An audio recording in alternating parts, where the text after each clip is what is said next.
పిఠాపురం నియోజకవర్గంలో టీడీపీ జనసేన మధ్య పచ్చగడ్డి వేస్తే భగ్గుమనేలా విభేదాలు చోటు చేసుకుంటున్నాయి ఈ మధ్య కాలంలో.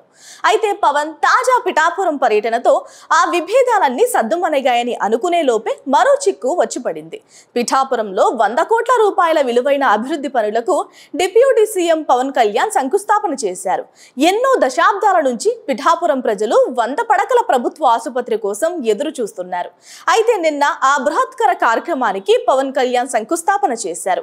అదే విధంగా కళ్యాణ మండపంతో పాటు ఉప్పాడలో పలు దేవాలయాలకు ఆయన శంకుస్థాపన చేశారు. అన్ని కార్యక్రమాలు ఎలాంటి గొడవలు లేకుండా సజావుగానే సాగాయి.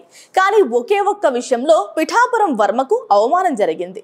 అంబేద్కర్ భవన్ లో పవన్ కళ్యాణ్ మహిళలకు కుట్టు మిషన్లు, రైతులకు పనిముట్లు ఉచితంగా పంపిణీ చేశారు. ఈ కార్యక్రమంలో వర్మ అతని అనుచరులు పాల్గొనడానికి వస్తే ఆయనకు అంబేద్కర్ భవన్ లోకి అనుమతి లేదంటూ పోలీసులు అడ్డుకున్నారు. దీంతో వర్మకు పోలీసులకు మధ్య చిన్నపాటి వాగ్వాదం జరిగింది. దాదాపు అన్ని కార్యక్రమాల్లో పాల్గొన్న వర్మ అంబేద్కర్ భవన్ లో నిర్వహించిన కార్యక్రమంలో మాత్రం పాల్గొనలేకపోయారు. ఈ విషయంలో టీడీపీ అభిమానులు కాస్త బాధపడ్డారు. వీఐపీలకు అనుమతి లేదంటూ వర్మను ఆపేశారు. ఇది పవన్ కళ్యాణ్ నుంచి నేరుగా వచ్చిన ఆదేశాలా లేక ప్రోటోకాల్ కోసం పోలీసులు ఆపేశారా?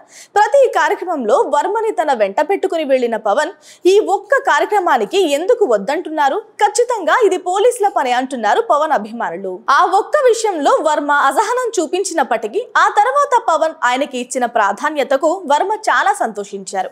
మొత్తానికి పవన్ తాజా పిఠాపురం పర్యటన టీడీపీ జనసేన మధ్య చెలరేగిన మంటల్ని ఆర్పుతుందో లేదో చూడాలి. Please subscribe .news.